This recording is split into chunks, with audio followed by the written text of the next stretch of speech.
नमस्कार दोस्तों, biology with Sandeep Tandon YouTube education platform में आपका हार्दिक स्वागत एवं अभिनंदन है।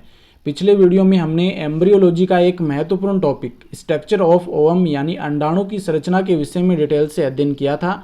आज इस वीडियो में हम मेंस्ट्रुअल साइकिल यानी आर्तव चक्र के विषय में डिटेल से अध्ययन करेंगे, जिसके अंतर्गत यह किसमें पाया जाता है, कौन से हार्मोन इसके लिए रिस्पॉन्सिबल होते हैं, कितनी अवस्थाओं में इसे बांटा जाता है, इन सभी के विषय में आज इस वीडियो के अंतर्गत हम डिटेल से बात करेंगे।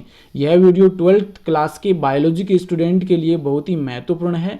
इसके अलावा नीट, रीट और अन्य जितने भी कंपटीशन एग्जाम हैं उन सभी के लिए बहुत ही महत्वपूर्ण टॉपिक है। तो आप इस वीडियो को शुरू से लेकर अंत तक ध्यानपूर्वक देखिए, और यदि अभी तक आपने मेरे चैनल को सब्सक्राइब नहीं किया है तो सब्सक्राइब जरूर कर लीजिए। कोई एब्सेंट हुआ तो क्लास रिकॉर्डिंग भेज दो। Fees collection automatic.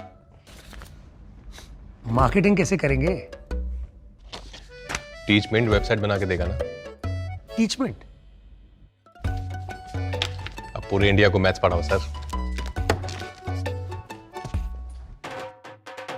चाहे जैसी भी जरूरत हो, टीचमेंट पे टीचिंग आसान है। आज ही डाउनलोड करें टीचमेंट, इंडिया का नंबर 1 टीचिंग ऐप। तो आइए शुरू करते हैं। आज का हमारा टॉपिक है मेंस्ट्रुअल साइकिल यानी आर्तव चक्र। मादा स्तनियों की प्रजनन में पाई जाने वाली सभी घटनाएं एक चक्रीय क्रम में घटित होती है, जिसे प्रजनन चक्र या अंडाशय चक्र कहते हैं। यानी मादा स्तनधारी जितने भी हैं उनमें प्रजनन में जो घटनाएं पाई जाती हैं वो सभी एक चक्र के रूप में संपन्न होती है, और इन्हें हम प्रजनन चक्र या अंडाशय चक्र कहते हैं। स्तनियों में प्रजनन चक्र 2 प्रकार का होता है, यानी जो घटनाएं होती हैं ये 2 प्रकार से होती है, और जो 2 प्रकार कौन से हैं हम इनकी बात कर लेते हैं। एस्टर साइकिल यानी मध्य चक्र, इसमें रक्तस्राव नहीं होता है तथा यह प्राइमेट स्तनी को छोड़कर शेष सभी स्तनियों में पाई जाती है। तो एस्टर साइकिल यानी मध्य चक्र में ब्लीडिंग नहीं होती है, रक्तस्राव नहीं होता है, और ये प्राइमेट, देखो एक तो नॉन प्राइमेट होते हैं, एक प्राइमेट होते हैं। तो प्राइमेट स्तनी को छोड़कर के शेष जितने भी स्तनी हैं या स्तनधारी हैं उन सभी में एस्टर साइकिल पाया जाता है।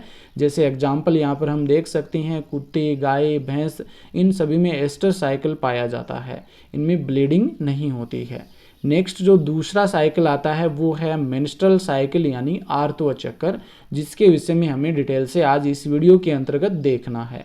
यह प्राइमेट स्तनियों में पाया जाता है। देखो इसमें ब्लीडिंग होती है, और ये जितने भी प्राइमेट स्तनी हैं उनमें पाया जाता है, जिसके अंतर्गत ह्यूमंस आते हैं, कपी जो बंदर वगैरह वो आते हैं। तो इन सभी में मेंस्ट्रुअल साइकिल देखने को मिलता है। मानव मादा में आर्तव चक्र किस प्रकार से होता है, आगे हम इसकी बात करते हैं। मादा के अंडाशय तथा गर्भाशय में पाए जाने वाले कर्मिक परिवर्तन आर्तव चक्र कहलाते हैं। यानी मादा के अंडाशय तथा गर्भाशय में जो कर्मिक परिवर्तन होते हैं, जो कर्मिक चक्र के रूप में घटनाएं घटित होती हैं, इन सभी को हम आर्तव चक्र कहते हैं। आर्तव चक्र को मासिक स्राव या ऋतुस्राव भी कहा जाता है। तो आर्तव चक्र को मासिक स्राव कहते हैं या ऋतुस्राव भी इसे कहा जाता है, और शॉर्ट में इसे मेंस्ट्रुअल साइकिल यानी एमसीवी कहा जाता है।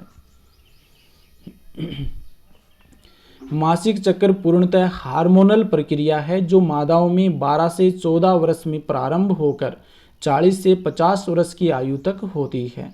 यानी मासिक चक्र जो है ये पूर्णतः हार्मोन, जितने भी हार्मोन है इनके द्वारा कंट्रोल होती है, और मादा में 12 से 14 वर्ष जब यौनारंभ प्रारंभ होता है, प्यूबर्टी शुरू होती है, उस समय से ये प्रारंभ होती है, और 40 से 50 वर्ष की आयु तक ये मासिक स्राव है यानी जो आर्तव चक्र ये चलता है।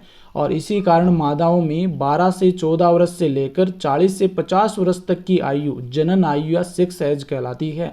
ये क्वेश्चन ऐसे कई बार पूछ लिया जाता है कि मादा में सेक्स आयु या जनन आयु कितनी होती है, तो ये 12 से 14 वर्ष से प्रारंभ होकर के 40 से 50 वर्ष तक की जो आयु होती है इसे ही हम जनन आयु या सेक्स एज कहते हैं।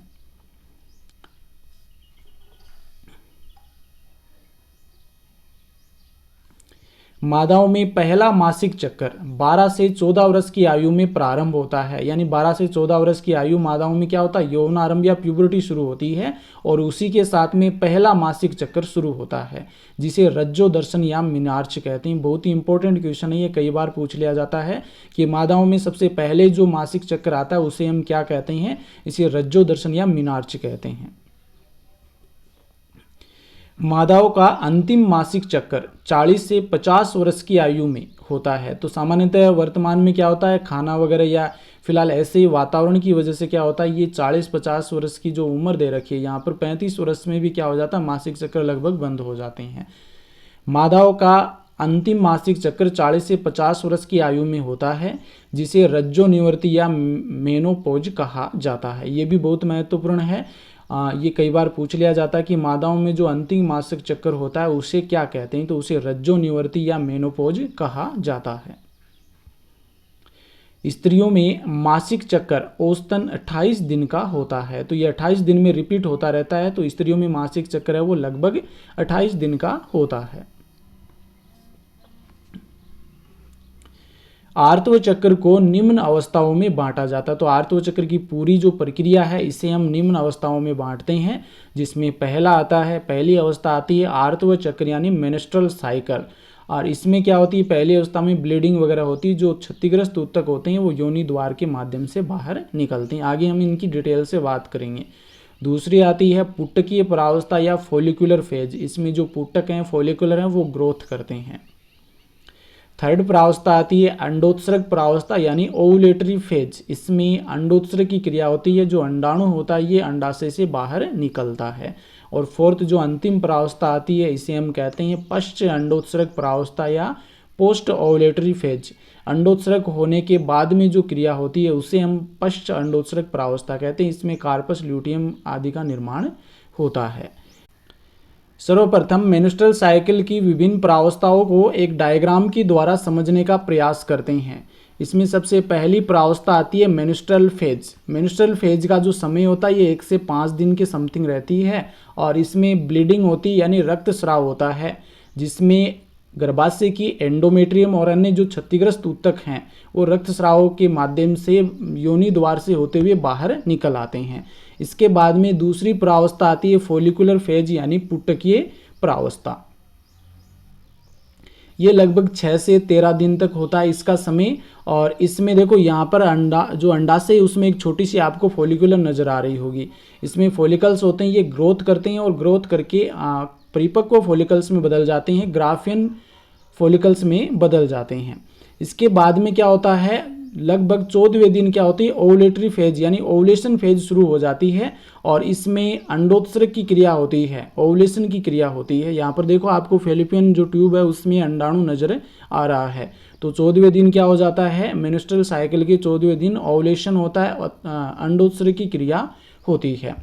इसके बाद में जो नेक्स्ट फेज आती है वो है ल्यूटियल फेज। ल्यूटियल फेज में जो अंडाणु होता है, अगर निषेचन की क्रिया होती है तो ये एम्पुला में रहता है, निषेचन की क्रिया नहीं होती है तो अंडवाहिनी से होता हुआ या गर्भाशय से होता हुआ योनि द्वार से रक्तस्राव के माध्यम से बाहर निकल जाता है। ल्यूटियल फेज है ये अंतिम प्रावस्था होती है, और इसके बाद में फिर से मेंस्ट्रुअल फेज आ जाती है, और ये साइक्लिक यानी चक्र के रूप में चलता रहता है, और 28 दिन में इसकी पुनरावृत्ति होती है। आगे हम ये पूरी प्रोसेस है ये हार्मोन्स के द्वारा नियंत्रित होती है। तो हार्मोन वो किस प्रकार से कार्य करते हैं इसको एक बार हम समझ लेते हैं। यहाँ पर जो हमारा मस्तिष्क होता है उसमें हाइपोथैलेमस ग्रंथि होती है, इसके द्वारा एक हार्मोन रिलीज होता है जिसे हम कहते हैं GnRH यानी गोनेडोट्रोपिक रिलीजिंग हार्मोन। ये क्या करता है, पीयूष ग्रंथि को प्रेरित करता है, और इसके प्रेरण से एक हार्मोन रिलीज होता है FSH हार्मोन, एक ल्यूटिनाइजिंग हार्मोन LH हार्मोन।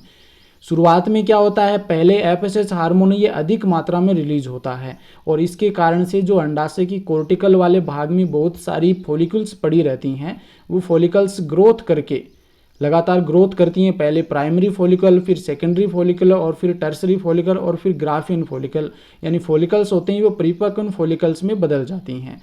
इनमें से जो अन्य फॉलिकल्स होती हैं वो जो परिपक्व होरी फॉलिकल है इसके चारों ओर एक लेयर बना लेती हैं, वो थीका सेल्स की लेयर होती हैं, और इसके द्वारा एक हार्मोन का सिक्रेशन होता है, और उसे हम कहते हैं एस्ट्रोजन हार्मोन। ये एस्ट्रोजन हार्मोन क्या करता है, ये जाता है हाइपोथैलेमस के पास, और इसके पास जाने, इसकी मात्रा अधिक होने पर हाइपोथैलेमस के पास जाता है और ये नेगेटिव फीडबैक देता है, जिसके कारण से GnRH है इसका स्राव रुक जाता है, और इसके रुकने से FSH हार्मोन है इसकी मात्रा में क्या होती है, कमी आती है, और इसमें जो ग्राफियन फॉलिकल्स होता है ये परिपक्व हो जाता है। इसके बाद में क्या होता है, एक एक्टिविन हार्मोन निकलता है, ये जो एंटीरियर पिट्यूटरी है इसको प्रेरित करता है, और इसके प्रेरण से क्या होता है, LH हार्मोन की मात्रा में वृद्धि होती है, और इसकी वृद्धि होने से लगभग मेंस्ट्रुअल साइकिल के 14वें दिन अंडोत्सर्ग की क्रिया होती है, अंडाणु है वो अंडाशय से बाहर निकल जाता है, यानी अचानक से ल्यूटिनाइजिंग हार्मोन में ग्रोथ होती है, वृद्धि होती है, उच्च स्तर होता है, और यहाँ पर FSH हार्मोन की मात्रा में भी वृद्धि होती है। एस्ट्रोजन वैसे ही जो परिपक्व ग्राफियन फॉलिकल है उससे स्रावित होता रहता है, इस कारण इसकी मात्रा वैसे ही अधिक होती है, लेकिन लगभग मेंस्ट्रुअल साइकिल के 14वें दिन एस्ट्रोजन हार्मोन इसकी मात्रा में कमी आती है, LH हार्मोन ये अत्यधिक मात्रा में स्रावित होता है, जिससे अंडोत्सर्ग की क्रिया होती है, अंडाशय से अंडाणु बाहर निकल जाता है। इसके बाद में क्या होता है, पीछे से जो शेष क्षतिग्रस्त कोशिकाएं रह जाती हैं वो कार्पस ल्यूटियम का निर्माण कर लेती है, जो क्या करती है, प्रोजेस्टेरोन हार्मोन का सिक्रेशन करती है, और इस प्रोजेस्टेरोन हार्मोन के प्रभाव से गर्भाशय में एंडोमेट्रियम का निर्माण होता है, यानी गर्भाशय को प्रेगनेंसी के लिए तैयार करता है प्रोजेस्टेरोन हार्मोन। और इसके बाद में प्रोजेस्टेरोन हार्मोन क्या करता है, पॉजिटिव फीडबैक देता है, किसको, हाइपोथैलेमस को, और इस पॉजिटिव फीडबैक से क्या होता है, ये GnRH जो हार्मोन है ये रिलीज होता है, और रिलीज होकर के LH और FSH हार्मोन की मात्रा में वृद्धि करता है, और इसी कारण से प्रोजेस्टेरोन हार्मोन है इसकी मात्रा में अचानक से कमी आती है, और इस कमी के कारण क्या होता है, जो गर्भाशय की एंडोमेट्रियम होती है वो झड़ जाती है, और अन्य जो टिश्यू होते हैं वो क्षतिग्रस्त होकर के योनि द्वार से होते हुए बाहर निकल जाती हैं। ये पूरी हार्मोनल प्रोसेस है। इसी को हम आगे एक डायग्राम के द्वारा फिर से समझेंगे, जिसमें FSH, LH, प्रोजेस्टेरोन और एस्ट्रोजन जो कि बहुत ही महत्वपूर्ण हार्मोन है, आगे हम इनकी बात करते हैं। ये जो डायग्राम देख रहे हैं आप, ये डायग्राम अगर आपको अच्छे से समझ में आ गया तो आपको पूरा मेंस्ट्रुअल साइकिल है वो पूरा टॉपिक समझ में आ जाएगा। तो यहाँ पर देखो, पहले मैं जो प्रावस्थाएं हैं इनकी बात कर लेते हैं। ये नीचे आपको दिखाई गई है, ये है फॉलिकुलर फेज, और इसके बाद में ल्यूटियल फेज, और बीच में ये ओवुलेटरी फेज है, अंडोत्सर्ग प्रावस्था। 0 डेज से यहाँ पर 14वें दिन ओवुलेशन होता है, फिर 28 दिन फिर से दोबारा से यानी कि जो मेंस्ट्रुअल साइकिल है वो शुरू हो जाता है, मेंस्ट्रुअल फेज शुरू हो जाती है। यहाँ पर यूराइनरी साइकिल दे रखा है, जिसमें जो गर्भाशय की अंतःस्त्र वो उसमें ग्रोथ किस प्रकार से होती है, इसके ऊपर जो ओवेरियन हार्मोन्स है एस्ट्रोजन और प्रोजेस्टेरोन हार्मोन किस प्रकार से जो वृद्धि करते हैं, किस प्रकार से उसका स्तर बढ़ता है, तो वो दे रखा है, और इसके ऊपर दे रखा है एंटीरियर पिट्यूटरी हार्मोन FSH और LH हार्मोन, और इसके ऊपर बॉडी टेम्परेचर है, और इसके बाद में ऊपर दे रखा है ओवेरियन साइकिल, यानी कि जो फॉलिकल्स होते हैं वो किस प्रकार से ग्रोथ करते हैं। तो अब 0 डेज से हम शुरू करते हैं। पहला जो मेंस्ट्रुअल साइकिल होता है वो शुरुआत में मेंस्ट्रुअल फेज से शुरू होता है, जिसमें रक्तस्राव होता है, और इस रक्तस्राव के समय जो ओवेरियन हार्मोन है एस्ट्रोजन और प्रोजेस्टेरोन ये सामान्य स्तर के रूप में रहती हैं, FSH और LH ये भी सामान्य स्तर होता है, बॉडी टेम्परेचर होता है 36 डिग्री सेंटीग्रेड से ऊपर और 37 डिग्री सेंटीग्रेड से नीचे, यानी मध्य में होता है। और जो ओवेरियन साइकिल है, यहाँ से जो फॉलिकल्स होती हैं ये प्री जर्मिनल सेल्स के रूप में यहाँ पर पड़े रहते हैं। रक्तस्राव होने के बाद क्या होता है, GnH हार्मोन के प्रभाव से जो पिट्यूटरी ग्रंथि है वो क्या करती है, जो FSH हार्मोन है इसके स्रावण को बढ़ा देती है। तो यहाँ पर देखो हम इसको समझ सकते हैं, ग्रीन कलर में आप देख सकते हैं इसकी मात्रा है वो बढ़ती जाती है, और इसकी मात्रा बढ़ने से जो पुटक होते हैं, फॉलिकल्स होती हैं, ये भी क्या करते हैं, ग्रोथ करने लगते हैं। और पुटक की ग्रोथ करने से क्या होता है, इसके चारों ओर अन्य जो फॉलिकल्स होती हैं वो आकर के एक लेयर बना लेती हैं, जिनमें थीका सेल्स की लेयर होती है। ये थीका सेल्स क्या करती हैं, एस्ट्रोजन हार्मोन का सिक्रेशन करती है, और इसी कारण से जैसे जैसे फॉलिकुलर है, यानी कि जो प्राइमरी फॉलिकल है सेकेंडरी फॉलिकल में बदलता है, फिर टर्सरी फॉलिकल में बदलता है, और टर्सरी में बदलते बदलते क्या होता है, इसमें थीका सेल्स की जो संख्या है वो बढ़ती जाती है, और बढ़ने से थीका सेल्स है वो अत्यधिक मात्रा में एस्ट्रोजन हार्मोन का सिक्रेशन भी बढ़ा देती है, और इसी कारण से ये एस्ट्रोजन हार्मोन है ये लगातार बढ़ता जाता है। ग्राफियन फॉलिकल है ये टर्सरी में बदल जाता है, टर्सरी के बाद में ये परिपक्वन ग्राफियन फॉलिकल में बदल जाता है जिसे हम ग्राफियन फॉलिकल कहते हैं। और इसके बाद में अचानक से जो एफएसएच हार्मोन है इसकी मात्रा में कमी आती है, लेकिन जो एस्ट्रोजन हार्मोन है परिपक्व फॉलिकल बनने के बाद में एस्ट्रोजन हार्मोन है अपने उच्चतम स्तर तक पहुंच जाता है।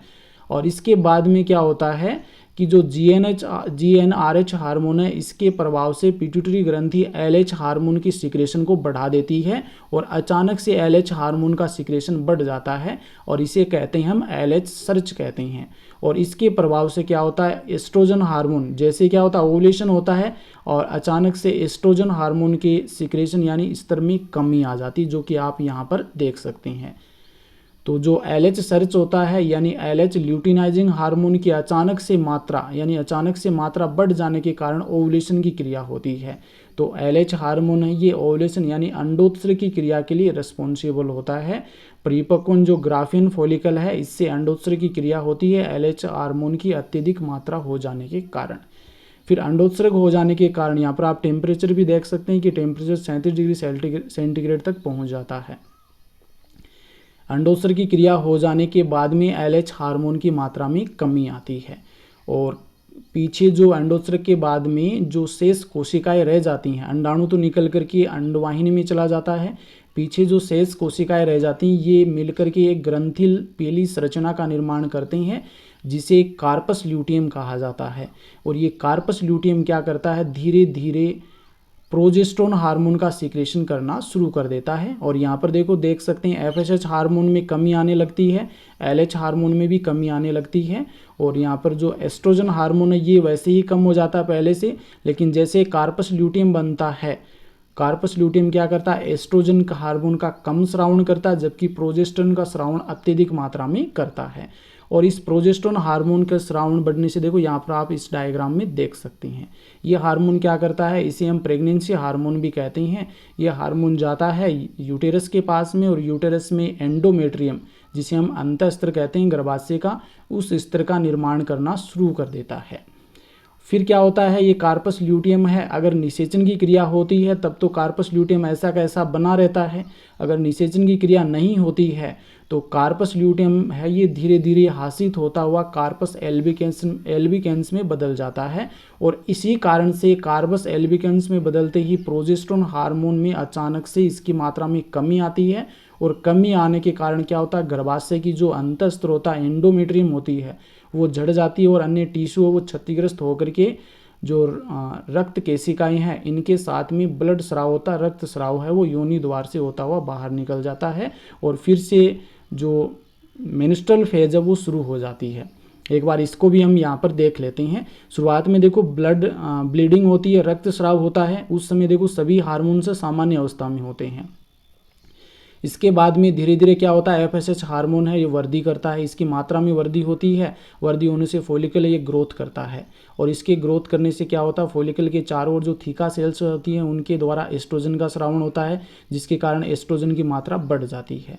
फिर अचानक से क्या होता है जो फॉलिकल एफएसएच हार्मोन में तो कमी आती है, जैसे परिपक्वन ग्राफियन फॉलिकल बनता है एफएसएच हार्मोन में तो कमी हो जाती है, लेकिन जो एलएच हार्मोन है ये अचानक से क्या हो जाता है इसकी मात्रा में वृद्धि हो जाती है और इसकी मात्रा में वृद्धि होते ही क्या होता है ओवुलेशन की क्रिया होती है, अंडोत्सर्ग की क्रिया होती है, अंडाणु निकल करके अंडवाहिनी में चला जाता है और पीछे जो शेष कोशिकाएं बचती हैं जो कार्पस ल्यूटियम का निर्माण करती है। अंडोत्सर्ग होते ही एलएच हार्मोन की मात्रा में कमी आ जाती है जो कि यहाँ पर आप देख सकते हैं। अंडोत्सर्ग की क्रिया के समय एस्ट्रोजन हार्मोन में भी कमी आती है क्योंकि जो थीका सेल्स है तो उनमें भी क्या होता है एस्ट्रोजन का स्रावण कम हो जाता है। इसके बाद में कार्पस ल्यूटियम बनता है, कार्पस ल्यूटियम के बनते ही क्या हो जाता है प्रोजेस्टेरोन हार्मोन का सिक्रेशन शुरू हो जाता है और ये जाकर के क्या करता है गर्भाशय में एंडोमेट्रियम के निर्माण को शुरू कर देता है, गर्भाशय का जो अंतःस्त्र होता है उसके निर्माण को शुरू कर देता है, यानी गर्भाशय को प्रेगनेंसी के लिए आरोपण के लिए या इम्प्लांटेशन के लिए तैयार करता है। अब आगे देखो अगर निषेचन की क्रिया होती है तो ये लेयर जो एंडोमेट्रियम ये ऐसी की ऐसी बनी रहती है, लेकिन निषेचन की क्रिया नहीं होती है तो ये कार्पस ल्यूटियम है ये अंततः कार्पस एल्बिगेंस में बदल जाता है जिसके कारण प्रोजेस्टेरोन हार्मोन में अचानक से कमी आती है जो कि देखो यहाँ पर आप देख सकते हैं यहाँ तक ये जो लेयर है गर्भाशय की जो भित्ति है ये बढ़ती जाती है, लेकिन जैसे ही प्रोजेस्टेरोन हार्मोन की मात्रा में कमी आती है अचानक से, और कमी आते ही ये क्या हो जाती है, झड़ जाती है, और झड़ करके रक्त स्राव के माध्यम से योनि द्वार से होती हुई बाहर निकल जाती है। तो ये प्रोसेस आपको अच्छी से समझ में आ गई होगी। एक बार इनकी जो अवस्थाएं हैं इसको भी समझ लेते हैं कि 0 डेज यानी 1 से 3 दिन तक क्या होता है, ब्लड स्राव होता है, और 1 से 5 दिन तक ये पहली प्रावस्था रहती है, कौन सी, मेनिस्ट्रल फेज यानी कि आर्तव प्रावस्था रहती है। इसके बाद में 6ठे दिन से लेकर के 13वें दिन तक फॉलिकुलर फेज रहता है, फॉलिकुलर ग्रोथ करता है। 14वें दिन अंडोत्सर्ग की क्रिया होती है, इस कारण से ओवुलेशन इसे हम कहते हैं, अंडोत्सर्ग प्रावस्था कहते हैं। 14वें दिन के बाद में आगे की जो प्रावस्था ये पश्च अंडोत्सर्ग प्रावस्था कहलाती है, जिसे हम लूटियल फेज कहते हैं, क्योंकि इसमें कार्पस ल्यूटियम का निर्माण होता है। और इसके बाद में 28 दिन होने के बाद में क्या हो जाता है, जो प्रोजेस्टेरोन के हार्मोन की कमी होते ही ये जो यहाँ पर गर्भाशय की जो एंडोमेट्रियम बनी थी ये झड़ जाती है, और कुछ टिश्यू के माध्यम से ये योनि द्वार से होती ही रक्तस्राव के रूप में बाहर निकल जाती है। तो ये पूरी प्रोसेस होती है मेंस्ट्रुअल साइकिल की। ये अच्छे से आपको समझ में आ गई होगी। एक डायग्राम और है, उसके द्वारा भी इसे हम समझ लेते हैं। यहाँ पर देखो हम देख सकते हैं फॉलिकुलर फेज। इसमें क्या होता है, पहले एफएसएच हार्मोन में वृद्धि होती है जिससे फॉलिकुलर ग्रोथ करती हैं। फॉलिकुलर के चारों ओर थीका सेल्स आकर के व्यवस्थित होकर के एक लेयर का निर्माण कर लेती हैं, और इस लेयर के द्वारा क्या करता है, एस्ट्रोजन हार्मोन का सिक्रेशन होता है जो लगातार बढ़ता जाता है। फिर फॉलिकुलर ये भी क्या करती है, ग्रोथ करती जाती है, और अंततः परिपक्व फॉलिकुल में बदल जाती है। परिपक्व फॉलिकुलर होता है, इसे हम ग्राफियन फॉलिकल कहते हैं। और इस समय क्या हो जाता है, जो एस्ट्रोजन हार्मोन है इसकी मात्रा अत्यधिक होती है, और एस्ट्रोजन हार्मोन के अत्यधिक मात्रा के बाद में एलएच हार्मोन की मात्रा अचानक से क्या हो जाती है, बढ़ जाती है, और बढ़ते ही ओवुलेशन की क्रिया होती है। तो ओवुलेटरी हार्मोन कौन सा होता है, एलएच हार्मोन ल्यूटिनाइजिंग हार्मोन होता है, जिसके प्रभाव से 14वें दिन अंडोत्सर्ग की क्रिया होती है, जिससे अंडा है निकल करके अंडवाहिनी में चला जाता है। अब जो पीछे सेल्स बचती हैं ये क्या करती हैं, कार्पस ल्यूटियम का निर्माण कर लेती हैं, और ये कार्पस ल्यूटियम क्या करता है, ये प्रोजेस्टेरोन हार्मोन का सिक्रेशन करता है, जो क्या करता है, गर्भाशय की, ये देखो यहाँ पर आप देख सकते हैं, भित्ति का निर्माण करता जाता है। यहाँ पर देखो ब्लड स्राव के, रक्त स्राव के माध्यम से जो एंडोमेट्रियम होती है ये योनि द्वार से होती हुई बाहर निकल जाती है, जब मेनिस्ट्रल फेज होती है, जब रक्त स्राव होता है उस समय। और इसके बाद में देखो इसका निर्माण होता चला जाता है, ये मेनिस्ट्रल फेज होगी। इसके बाद में फॉलिकुलर फेज है, जिसके अंदर इसका निर्माण, जो एंडोमेट्रियम का निर्माण होता है, और इसके बाद में आगे ल्यूटियल फेज आती है। अंडोत्सर्ग प्रावस्था के बाद में ल्यूटियल फेज में एंडोमेट्रियम का निर्माण होता है।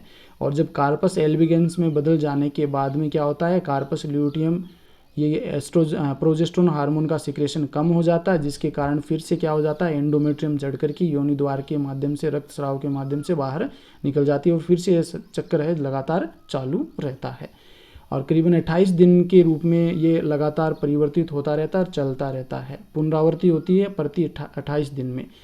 यहाँ पर देखो चित्र दे रखी हैं 3-4, इनमें भी आप समझ सकते हैं। पहले क्या होता है, यहाँ पर कार्पस एल्बिगेंस है। शुरुआत में जब 0 डेज से स्टार्ट होता है तो इसमें ब्लीडिंग होती है, एंडोमेट्रियम योनि द्वार से होती हुई बाहर निकल जाती है झड़ करके। इसके बाद में फॉलिकुलर फेज आती है, जिसमें फॉलिकल्स ग्रोथ करते हैं। ग्रोथ करने के बाद में देखो यहाँ पर एंडोमेट्रियम है, ये धीरे धीरे इसका निर्माण होना शुरू हो जाता है। फिर एग अंडोत्सर्ग की क्रिया होती है। 14वें दिन अंडोत्सर्ग होने के बाद में जो शेष कोशिकाएं कार्पस ल्यूटियम के द्वारा जो प्रोजेस्टेरोन हार्मोन का सिक्रेशन होता है वो एंडोमेट्रियम के निर्माण को बढ़ा देता है। एंडोमेट्रियम का निर्माण शुरू हो जाता है, और कुछ जो क्षतिग्रस्त टिश्यू हैं उनका निर्माण फिर से शुरू हो जाता है। और इसके बाद में अगर निषेचन नहीं होता है तो कार्पस एल्बिगेंस बदल जाता है, जिससे प्रोजेस्टेरोन के हार्मोन में अचानक से कमी आती है। और कमी आने के कारण क्या हो जाता है, जो अंडे के साथ में जो यहाँ पर गर्भाशय की एंडोमेट्रियम है ये झड़ करके अन्य टिश्यू के साथ में, क्षतिग्रस्त टिश्यू के साथ में योनि द्वार से होती हुई बाहर निकल जाती है, और फिर से दूसरा जो मेनिस्ट्रल साइकिल है वो शुरू हो जाता है। तो मासिक चक्र की लगभग 28 दिन में पुनरावृत्ति होती रहती है। मेनिस्ट्रल साइकिल को एक एनिमेशन वीडियो के द्वारा अच्छे से समझने का प्रयास करते हैं। तो यहाँ पर आप देख सकते हैं ये पिट्यूटरी ग्रंथि है, इसके ऊपर पाए जाते हैं हाइपोथैलेमस ग्रंथि। हाइपोथैलेमस के द्वारा एक हार्मोन रिलीज होता है जिसे हम कहते हैं गोनेडोट्रोपिक रिलीजिंग हार्मोन, GnRH। ये हार्मोन आता है पिट्यूटरी ग्रंथि के पास, और पिट्यूटरी ग्रंथि को इंडिकेट करता है, और इस हार्मोन के प्रभाव से पिट्यूटरी ग्रंथि एक हार्मोन रिलीज करती है जिसे हम कहते हैं FSH यानी फॉलिकल स्टिमुलेटिंग हार्मोन। ये फॉलिकल स्टिमुलेटिंग हार्मोन मस्तिष्क से सीधा जाकर के अंडाशय के ऊपर कार्य करता है और अंडाशय में बहुत सारे फॉलिकल्स पड़े रहते हैं, उनके ऊपर ये कार्य करता है। इस हार्मोन के प्रभाव से फॉलिकल्स ग्रोथ करते हैं, पहले प्राइमरी फॉलिकल, फिर सेकेंडरी फॉलिकल, फिर टर्सरी फॉलिकल और अंत में प्रीपोकॉन फॉलिकल जिसे हम ग्राफेन फॉलिकल कहते हैं उसमें बदल जाते हैं। इसके बाद में पिट्यूटरी ग्रंथि से एक हार्मोन और रिलीज होता है जो GnRH के प्रभाव से, इस हार्मोन को कहते हैं LH हार्मोन यानी ल्यूटिनाइजिंग हार्मोन। ये हार्मोन जब मासिक चक्र का 14वां दिन होता है तो उस समय ये अत्यधिक मात्रा हो जाती है, यानी कि LH हार्मोन है ये लगभग 14वें दिन अधिकतम मात्रा पर पहुंच जाता है। जैसे ही अधिकतम मात्रा पर पहुंचता है तो ग्राफिन फॉलिकल फट जाता है जिससे अंडाणु सेकेंडरी oocyte के रूप में बाहर निकल जाता है और अंडवाहिनी की फिम्बरी के द्वारा इसे ग्रहण कर लिया जाता है और ये जाकर के अम्पुला में निषेचन के लिए उपस्थित हो जाता है। पीछे जो ग्राफिन फॉलिकल की शेष कोशिकाएं बचती हैं ये क्या करती हैं, व्यवस्थित होकर के एक ग्रंथि का निर्माण कर लेती हैं जिसे हम कार्पस ल्यूटियम कहते हैं। इसके द्वारा एक हार्मोन रिलीज होता है जिसे हम प्रोजेस्टेरोन हार्मोन कहते हैं। ये जाकर के यूटेरस पर कार्य करता है। जब यूटेरस में बात करें तो इसकी कमी हो जाती है, मेनिस्ट्रल्स जब प्रोजेस्टेरोन हार्मोन की अचानक से कमी हो जाती है तो मेनिस्ट्रल फ्लो होता है, यानी कि एंडोमेट्रियम है वो झड़ करके योनि द्वार के माध्यम से बाहर निकल जाती है। फिर सेकंड जो प्रोसेस आती है वो है फॉलिकुलर फेज जिसमें एस्ट्रोजन का स्रावण होता है। वो क्या करता है, गर्भाशय में एंडोमेट्रियम दीवार को बनाने का कार्य करता है। इसके बाद में 14वें दिन LH हार्मोन की अधिक मात्रा हो जाती है, फिर अंडोत्सर्ग की क्रिया होती है, ओवुलेशन की क्रिया होती है। ओवुलेशन के बाद में आती है ल्यूटियल फेज जिसे हम सेक्रेटरी फेज भी कहते हैं। इसमें एंडोमेट्रियम में क्या होता है, कुछ पदार्थों का सिक्रेशन होता है और जो कार्पस ल्यूटियम है उसके द्वारा प्रोजेस्टेरोन हार्मोन का सिक्रेशन होता है और अत्यधिक मात्रा होती है ल्यूटियल फेज में। फिर अचानक से जो कार्पस ल्यूटियम होता है ये डिग्रेड होने लगता है जिससे प्रोजेस्टेरोन हार्मोन में कमी आती है और फिर जो एंडोमेट्रियम झड़ जाती है और रक्त स्राव के माध्यम से जो क्षतिग्रस्त ऊतक हैं वो बाहर निकल जाते हैं। नेक्स्ट हम मेंस्ट्रुअल साइकिल को थ्योरेटिकल रूप से समझने का प्रयास करते हैं, जिसमें सबसे पहली जो प्रावस्था आती है वो है आर्तव चक्र यानी मेंस्ट्रुअल फेज। यह मासिक चक्र के प्रारंभ होने के पहले दिन से 5वें दिन तक की प्रावस्था होती है, यानी पहले दिन से 5वें दिन तक मेंस्ट्रुअल फेज रहती है जो 3 से 5 दिन तक प्रभावी रहती है। इस प्रावस्था में एस्ट्रोजन और प्रोजेस्टेरोन हार्मोन की मात्रा में अचानक कमी हो जाती है जिसके कारण रक्त केशिकाएं तथा ग्रंथियां फट जाती है और ये क्षतिग्रस्त रक्त केशिकाएं और ग्रंथियां है ये रक्त स्राव के माध्यम से योनि द्वार से होती हुई बाहर आ जाती हैं।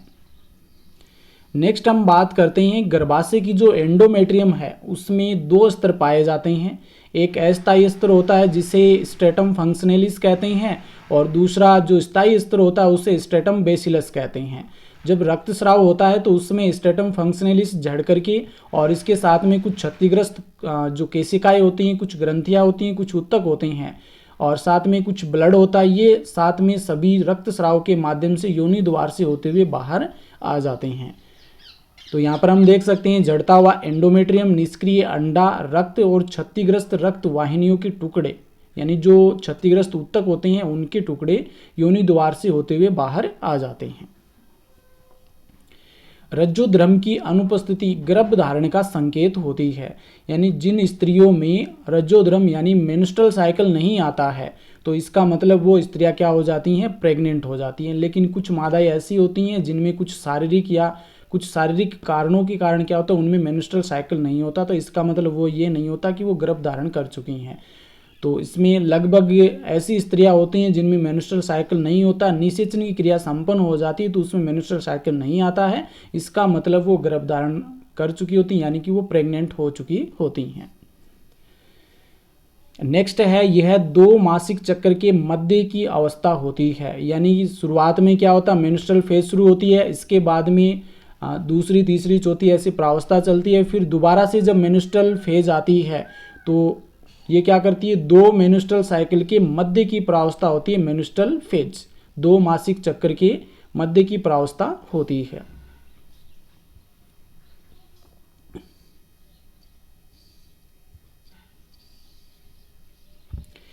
नेक्स्ट जो दूसरी प्रावस्था आती है वो है पुट्टिका प्रावस्था यानी प्रचुरोद भवन, इसे हम फॉलिकुलर फेज भी कहते हैं। ये प्रावस्था 6वें दिन से 13वें दिन तक रहती है। 6 से 13वें दिन तक पुट्टिका प्रावस्था या प्रचुरोद भवन प्रावस्था भी इसे हम कहते हैं। इस प्रावस्था में हाइपोथैलेमस के FSH-RF follicle stimulating hormone releasing factor के उद्दीपन से पीयूष ग्रंथि द्वारा FSH हार्मोन का स्रावण बढ़ जाता है, जो प्राइमरी फॉलिकल को ग्राफिन फॉलिकल में परिवर्तित होने के लिए प्रेरित करता है। यानी पुट्टिका प्रावस्था में FSH हार्मोन की मात्रा अधिक होती है, जिसके कारण प्राइमरी फॉलिकल है वो परिपक्व होकर के ग्राफिन फॉलिकल में बदल जाती है।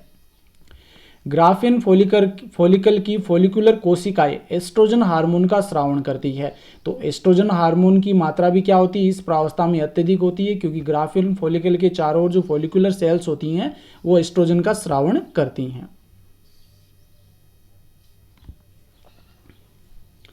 एस्ट्रोजन की मात्रा बढ़ने से गर्भाशय के एंडोमेट्रियम का पुनर्निर्माण, गर्भाशय तथा अंडवाहिनी की क्षतिग्रस्त श्लेष्मा झिल्ली की मरम्मत तथा रक्त वाहिकाओं की मरम्मत होती है।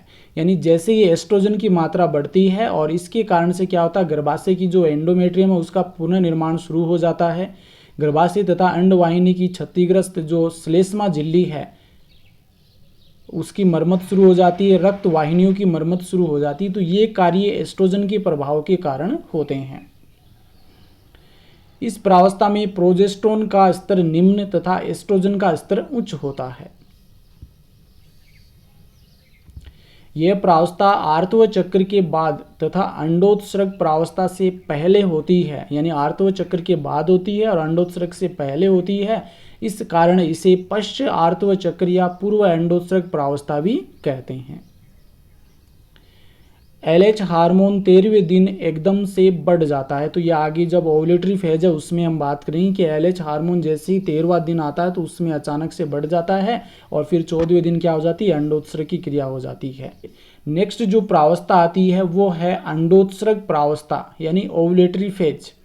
यह मासिक चक्र के मध्य की प्रावस्था है। यानी मासिक चक्र के मध्य की प्रावस्था मतलब 14वें दिन होने वाली प्रावस्था है। टोटल जो मासिक चक्र होता है वो 28 दिन का होता है। तो अंडोत्सर्ग की जो प्रावस्था होती है 14वें दिन होती है। इस प्रावस्था में LH व FSH दोनों ही 14वें दिन उच्चतम स्तर को प्राप्त कर लेते हैं। इस प्रावस्था के दौरान LH हार्मोन अधिकतम स्तर पर पहुंच जाता है। यानी LH हार्मोन है इसका स्रावण अधिक होता है पिट्यूटरी ग्रंथि से और इस कारण से इसका स्तर है वो अधिकतम पहुंच जाता है, जिसे LH सर्ज कहते हैं। और LH सर्ज जो होता है ये अंडोत्सर्ग की क्रिया के लिए आवश्यक होता है। आर्तव चक्र के 14वें दिन जिस दिन LH हार्मोन की मात्रा अधिकतम होती है उस दिन ग्राफिन फॉलिकल फट जाता है और इस कारण से अंडाणु जो द्वितीयक oocyte के रूप में होता है, पूर्ण परिपक्व नहीं होता, अपरिपक्व अंडाणु होता है जो द्वितीयक oocyte के रूप में होता है, वो मुक्त हो जाता है और इस क्रिया को ही हम अंडोत्सर्ग यानी ओवुलेशन कहते हैं। तो यहाँ पर आपको ध्यान में रखना कि LH हार्मोन की मात्रा वो 14वें दिन अचानक से अत्यधिक वृद्धि हो जाती है, उच्चतम स्तर पर पहुँच जाता है, जिसे LH सर्ज कहते हैं। और LH सर्ज जो होता है ये अंडोत्सर्ग के लिए आवश्यक होता है और इसमें 14वें दिन ग्राफिन फॉलिकल फट जाता है, जिससे अंडाणु जो द्वितीयक oocyte के रूप में होता है वो मुक्त हो जाता है और इस क्रिया को ओवुलेशन यानी अंडोत्सर्ग कहा जाता है। अंडोत्सर्ग की क्रिया LH हार्मोन के द्वारा नियंत्रित होती है। तो ये क्वेश्चन भी बहुत इंपॉर्टेंट है, कई बार पूछ लिया जाता है कि अंडोत्सर्ग की क्रिया का नियंत्रण कौन सा हार्मोन करता है। तो LH हार्मोन है वो अंडोत्सर्ग की क्रिया का नियंत्रण करता है। नेक्स्ट जो अंतिम प्रावस्था आती है वो है पश्च अंडोत्सर्ग प्रावस्था। यह प्रावस्था 15वें दिन से 28वें दिन तक रहती है। यानी आगे का जो 15वें दिन से लेकर के 28वें दिन तक की जो प्रावस्था वो पश्च अंडोत्सर्ग प्रावस्था कहलाती है। अंडोत्सर्ग के पश्चात LH का स्रावण कार्पस ल्यूटियम के परिवर्धन को प्रेरित करता है। यानी अंडोत्सर्ग होने के बाद LH का जो स्रावण है ये कार्पस ल्यूटियम के निर्माण को प्रेरित करता है, जिसके कारण अंडाशय में कार्पस ल्यूटियम का निर्माण हो जाता है और इस कारण से क्या होता है LH हार्मोन में कमी आ जाती है और कार्पस ल्यूटियम जो होता है ये एस्ट्रोजन और प्रोजेस्टेरोन दोनों हार्मोनों का सिक्रेशन करता है। लेकिन आपको ध्यान में ये रखना कि कार्पस ल्यूटियम है ये प्रोजेस्टेरोन हार्मोन को अधिक मात्रा में सिक्रेशन करता है, अधिक मात्रा में इसका स्रावण करता है, लेकिन एस्ट्रोजन जो होता है ये कम मात्रा में होता है। प्रोजेस्टेरोन हार्मोन गर्भाशय के अंतःस्त्र को निषेचित अंडाणु के लिए आरोपण हेतु तैयार करता है। तो इसे हम प्रेगनेंसी हार्मोन इसीलिए कहते हैं क्योंकि प्रोजेस्टेरोन हार्मोन है ये गर्भाशय के जो अंतःस्त्र है, एंडोमेट्रियम है, उसको निषेचन के लिए या निषेचित अंडाणु के आरोपण यानी इम्प्लांटेशन के लिए तैयार करता है।